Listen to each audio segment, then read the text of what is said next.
মিনিটে নাসার জন্য পানি লাগে ২০ লাখ লিটার। কিন্তু কেন? রকেট উৎক্ষেপণ দেখেছেন কখনো? সরাসরি না দেখলে ভিডিওটি দেখে থাকবেন নিশ্চয়ই। রকেট উৎক্ষেপণের সময় আগুনের শিখা এবং ধোঁয়া সবার নজর কাড়ে। তবে এই প্রক্রিয়া সম্পন্ন করতে প্রচুর পরিমাণে পানিও ব্যবহার করা হয়, যা অনেকের নজর এড়িয়ে যায়।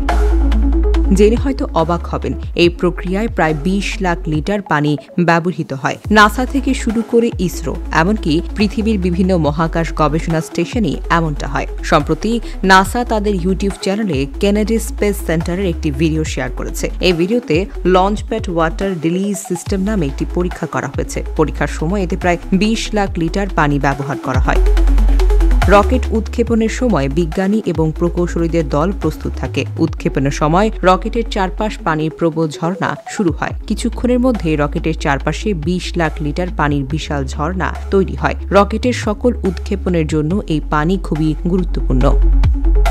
রকেট উৎক্ষেপণের সময় অনেক তাপ এবং শক্তিও সৃষ্টি হয়। এই তাপ মাটির ক্ষতি করতে পারে, এমনকি আশেপাশের স্থাপনাগুলোরও ক্ষতি করতে পারে। আবার রকেটটি যখন লঞ্চ প্যাড ছেড়ে দেয় তখন প্রচুর শব্দ হয়। সেটাকে নিয়ন্ত্রণ করতে নাসা একটি ব্যবস্থা নিয়েছে। এই ব্যবস্থার নাম সাউন্ড স্প্রেশন সিস্টেম। এই সিস্টেমে রকেটে উৎক্ষেপণে প্রচুর পরিমাণে পানি রকেটের নিচে ছেড়ে দেওয়া হয়। এই পানি শব্দ শোষণ করে এবং তাপকে ঠান্ডা করে। যে পরিমাণ পানি ১ মিনিটে প্রবাহিত হবে সে পরিমাণ পানি দিয়ে অলিম্পিক স্টেডিয়ামের সমান একটি সুইমিং পুল ভরে ফেলা সম্ভব। প্রতিটি রকেট উৎক্ষেপণের সময় এই পানির ফোয়ারা সক্রিয় হয়ে একটি গুরুত্বপূর্ণ কাজ করে।